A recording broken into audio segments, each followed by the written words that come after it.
Hi, I'm Bob Gimlin. It was 1947 in the United States. President Harry Truman introduced the Truman Doctrine to negate totalitarianism, both foreign and domestic. UFO mania hits a peak after the media reports a downed flying saucer in a desert by an unfamiliar place called Roswell. The first photograph printing Polaroid is demonstrated in front of a live studio audience, and it was then, in 1947, that a serial killer prowled. And some say that he continued to kill even after he was apprehended. Bird was born in Louisiana in 1901. No one knows exactly where. Even he didn't know. After his arrest, he told authorities he's from, quote, somewhere out in Louisiana, where there ain't no post office. He went to prison by the time he was a teenager. It's unclear for what, but I'm sure it was something wicked. When he got out of prison at the age of 19, he found employment as a Gandhi dancer, or track layer. He liked his job. It was hard work, but it kept him constantly on the move, and as he traveled around the country, he would commit his foul compulsions just before it was time to move on.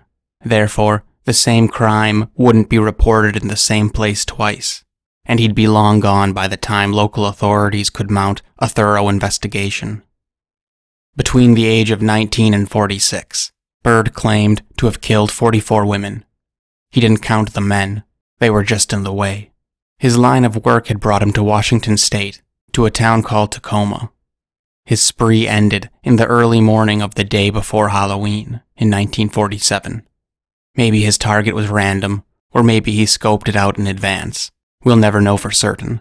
This, his final attack, occurred at the home of 52-year-old Bertha Holt and her teenage daughter Beverly. Bird broke into the tool shed in the backyard and selected an axe. Then he took off his clothes and left them on the porch. He entered the home and crept into Bertha's bedroom. She would later be found slumped beside her bed. Beverly must have rushed to her mother's room to see what was going on, but that was a poor decision. Young Beverly was found in the hallway. She had almost made it to the stairs. Neighbors called the police.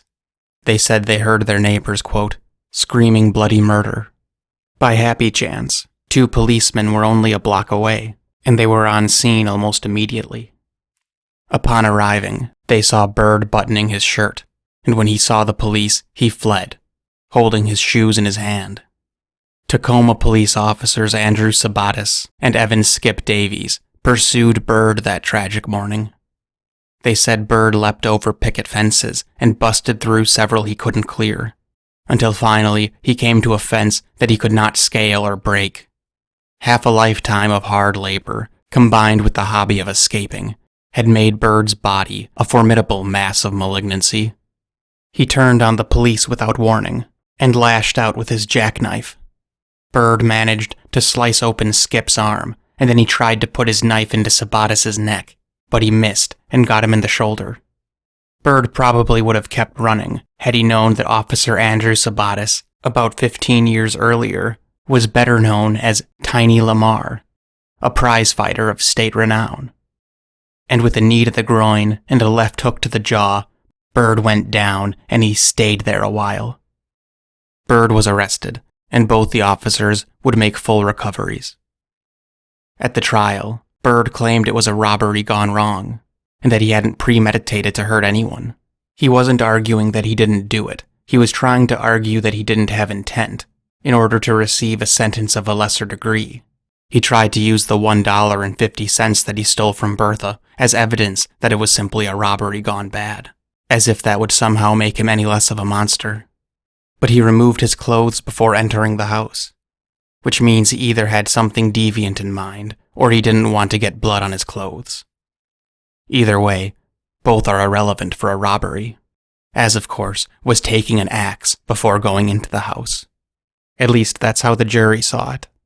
The court reporter noted that the jury was uncomfortable with how Bird could seamlessly transition between acting like a simpleton who didn't understand what was happening, and then the next minute he could deliver a fiery, articulate, and impassioned speech on the stand. It was clear that he was actually quite intelligent and quite capable of understanding the consequences of his actions. Once the states began to talk to each other, they found that similar if not identical crimes coincidentally followed his path through the U.S. The weapon was always selected on scene, and the crimes always occurred just before his work crew were bound to leave town. He denied it all. He said he'd been framed, and that the prosecution is just trying to close the case. He said this wasn't a fair trial because of juror bias. But the jury didn't buy it, and he was sentenced to death. Before the court adjourned, Bird was given the opportunity to give a closing statement.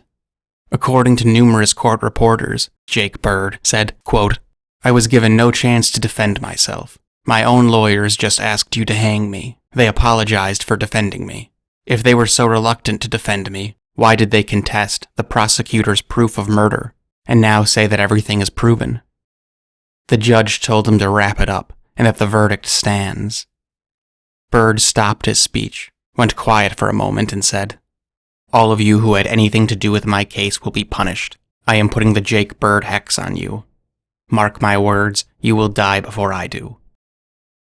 From Walla Walla State Prison, where he languished, he reached out to numerous civil rights attorneys, claiming he couldn't get a fair trial, and they wanted absolutely nothing to do with him. He managed to delay his sentence by cooperating with police. He was able to recall unreleased details about 33 deaths from 13 states. He claimed there were 10 more, but those couldn't be substantiated. His cooperation bought him a couple more years on this planet, but his time ran out. It was 25 minutes after midnight, in mid-July of 1949, when he met the rope. It was a quick drop and a sudden stop. The rope did its job quickly, and his end was briefer than the ends he caused. But between the time of his hex and the time his neck broke, 5 men who were intimately involved in his trial did in fact die before he did. Edward Hodge, the Pierce County Superior Judge, died at age 69. Joseph Karpick, the undersheriff who took his confession, died at age 46. The court reporter, he was 69. Sherman Lyons, a Tacoma police detective lieutenant, was 46 years old. And James Selden was Bird's attorney. He was 76. Selden died a year to the day after his sentencing. The jurors were anonymous, so we don't know their fate. If you were present for his hex, would you have been nervous? Probably not when he was speaking, but perhaps after the judge died, and then a few of the officers, I probably would have been a little edgy. Of course, according to the National Vital Statistics Report, Volume 50, Number 6, in accordance with the U.S. Census Bureau, the average life expectancy of men in the U.S. was 64.4 years old in 1949. So I looked at the average ages of all the victims of the Bird Hex, and the average comes to 61.2, meaning the victims of the Bird Hex died just under the average age of men of that year, only about 5% less. Do you think evil can be so strong that it can linger after death? I do, sure. I also believe in coincidences, but I certainly don't think one cancels out the other. I don't know. I don't like this video. It bummed me out, and I really don't plan on making more like it, to be honest. But I already made it, so I might as well upload it. But anyway, thanks an awful lot for listening.